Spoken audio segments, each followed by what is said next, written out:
There have been some neurodivergents I've met in my life who are fundamentally incurious about their neurotype and how their neurotype might show up.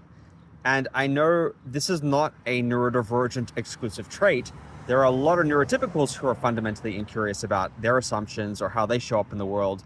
And also when it comes to crossing the neurotypes, when they encounter somebody who's neurodivergent, they assume that their perception of the situation is the default, that their form of communication, that their behavior is the default, that is the norm. So it's not exclusive to neurodivergence, but when I encounter people who are diagnosed autistic or ADHD, and they often have had that diagnosis early in life, they don't necessarily perceive it as presenting the challenges it does, especially when it comes to interpersonal communication. And attempts by me to explain to them how their actions, their words might be impacting me as a fellow neurodivergent, it falls on deaf ears. And when I try to explain that to them, I get sometimes a very defensive reaction or just dismissal. And it seems like this person has, whether unintentionally or not, a blind spot that they don't want to probe.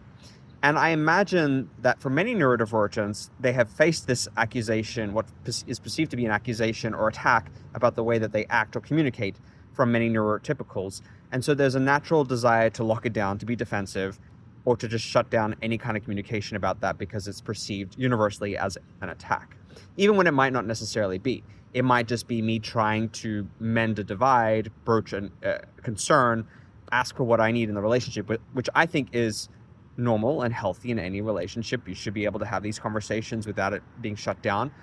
That just met with a complete shutdown. Hey, your words or actions might be impacting me this way. Hey, when you don't manage your time and consistently show up late for stuff, saying that you're just ADHD doesn't cut it.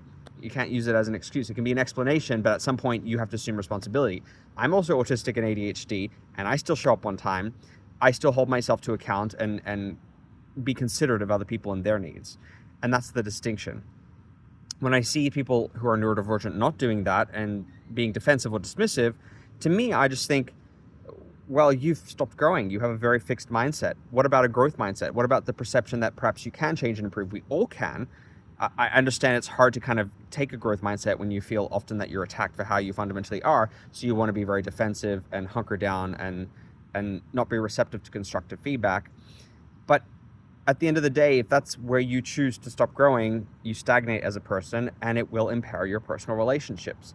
If we can learn to cultivate mental flexibility and receptivity to other people and their perceptions of a situation or their needs, or attempt to broach uncomfortable topics or bridge divides in interpersonal interactions, it can make for a better world and better relationships. And it can help you as a person grow and accommodate other people and their needs.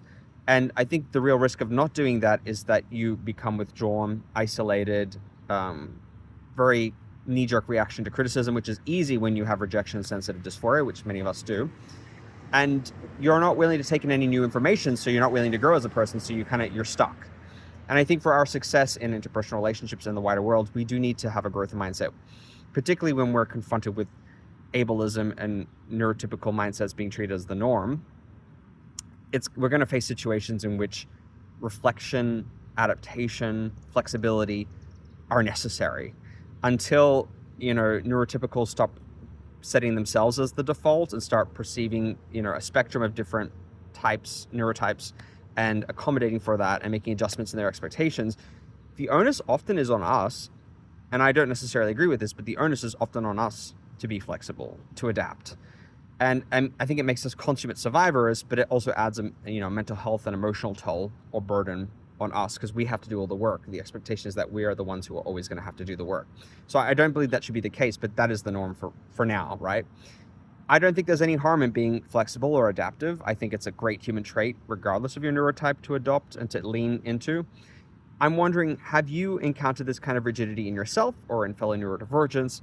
This desire to not really be curious or investigate situations or feedback that they're receiving, to shut it down, to not want to adopt a growth mindset and being very fixed, being defensive. I know we all at some point can slide into that. Have you struggled with that in your life, or have you seen other people struggling with that, people you've tried to kind of communicate with? I would love to hear from you.